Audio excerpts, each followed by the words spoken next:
Ladies and gentlemen, I'm here with the legendary CSGO caster Anders after what was a completely insane grand finals. Luminosity taking down Na'Vi. Some might say, in some ways, a new day for CSGO. How do you think the landscape of CSGO is going to change in the wake of the Brazilians taking the title? I mean, you have to expect that. So the Brazilian scene is already doing very well. They've got a second team in Tempo Storm coming up. There's more talent out there. There's talk of sort of the old Made in Brazil lineup being, maybe not all of it, but some of it sort of coming back together with Kogu out there somewhere. I would say it's definitely going to spark some momentum in the Brazilian scene, who's always had, I mean, even going back to 1.6, a lot of players in it. And overall, it's obviously exciting whenever the sort of former champions, well, they don't even make it to the finals, right? Whenever that changes, it gives, I think, everyone a hope that there could be a bit of a change-up. I think that's big, and I think it's important. Now, Luminosity making their name at this event as the comeback kings, comebacks against VP, comebacks against Liquid, a comeback in map 1 here against Na'Vi. What about this team sort of speaks to you as able to make that sort of comeback and punish their opponents so hard for any mistakes?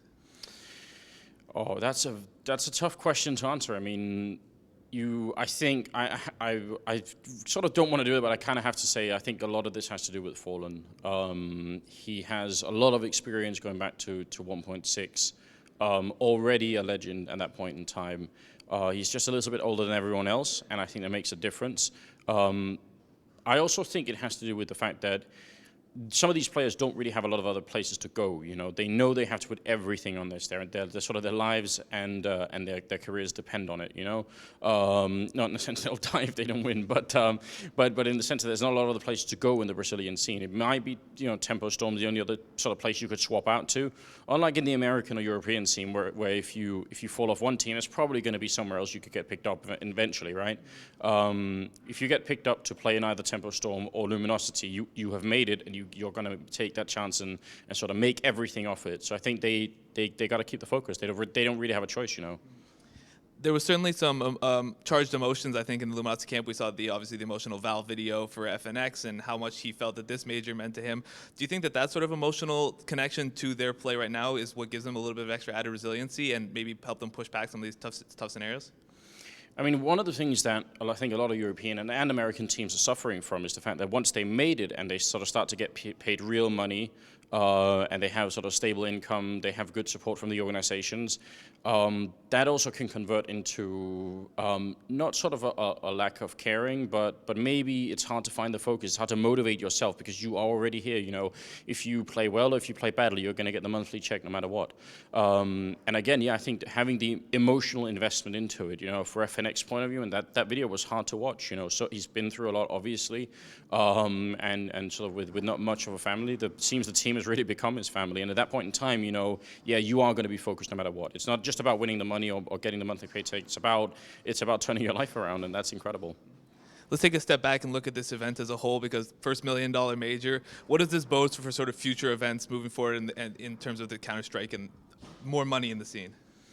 So money in esports is always a really difficult topic, right? Everyone's saying, well, the viewership is growing, the attention for it is growing, everything is exploding. But actually, if you look at sort of the statistics for it, it seems like the sort of the overall revenue is not taking the same climb.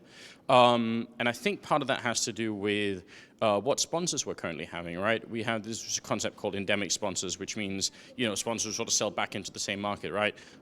We are still very reliant on those, and we're very fortunate to be able to be supported by you know, all these companies. But I think we are starting to reach a point now, and I'm sort of hearing talk of it, also trying to set myself to talk to some of them, obviously, of sort of non-endemic sponsors coming into it, right? People who have money that aren't drawn upon by other tournaments or other organizations or, you know, other teams and stuff like that. So that makes a really big difference, and I think there will be a sort of a spike in the money going into esports because it comes from a different place than sort of the same pool that has been existing for, I don't know, maybe the last 5 or 6 years at least.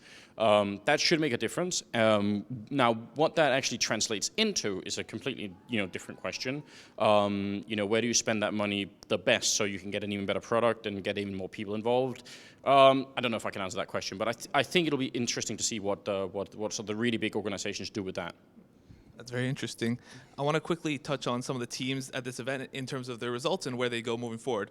Envious, no longer a legend. G2 didn't make it. Fnatic, rumors around Olaf's hand troubles that led them to falling out in the quarterfinals. And of course, Na'Vi, now a heartbreaking loss. Guardian also potentially suffering from some hand discomfort.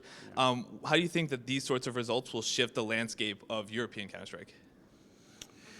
I mean, I can't see a team like Envy is not coming back stronger. I happen to know the sort of the leadership of Envy quite well. Hastro is someone who's quite good at what he does. Offers a lot of support. They obviously still have Kyoshima on the sort of payroll, even though he's not playing in the team. They've just benched him. Still paying him money. Still making sure that he's supported, which I, by the way, think is an incredible idea. I think they're going to go back home and look at everything, and then they'll come up with a solution. They seem to always have. So I'm less worried about that. And there's so many good players in France. There's no way they're not going to find a combination that makes this work. As for Olofmeister and Guardian and the rest problems, I think the smart thing to do now is to try and take a little bit of a break. It's hard to cancel tournaments, or sort of it's hard to stay out of tournaments that you really want to play in. It's much worse if you give up a couple of months of your life and then suddenly it turns into a really, really big issue. You keep playing and you're out of it for 2 or 3 years. So I'd rather make the hard choice now, get some help, and don't ruin your career over it. Even though it's tough. I mean, it's tough for the fans as well, obviously. But I think they gotta be smart here. And it's a warning. It should be a warning to everyone else, especially if you're a professional player. But I mean, if you're a kid out there, you're playing. If you're just starting now, if you're 14, 15 years old and you're playing, you should think 10 years into the future. Learn some exercises. I'm saying this. I don't know them, but we really all should learn some exercises about how to take care of our hands and shoulders and neck and all that stuff. So yeah, definitely. Well, I mean, I think both Luminosity and Navi are playing at Malmo in like the coming week, so maybe we'll see how that plans out in terms of that sort of light. I just want to end on like one last lighter note. We saw Threat making a casting debut here. As an experienced caster yourself, does Threat have a future in this sort of thing? Like, what did you think of his turn on the mic? So I've casted multiple games myself with Threat in the past, but it's been a long time now. So I think most people who are watching the game now won't have remembered that anyways 3 years ago. He's very good. Threat has an incredible grasp of the game. I can't remember a single cast ever. I always hear something that he says where I think I didn't think about that angle on it, which for me, especially watching a lot of Counter-Strike, it's nice to be able to give some new respect. So yeah, Threat's amazing, and he even played well this tournament. So I mean I think that is part of the sort of the resource that we have in this community. There's so many people who could turn to do color sort of job. Sean Gez is one of them. I mean, there are definitely a couple of people out there who could be good at it. Lex, I think, is another one from the NA scene. Yeah, definitely. Well, that's the wrap up for the major here. On to more things and more Counter-Strike for you, I assume. Thanks so much for taking the time to talk to us.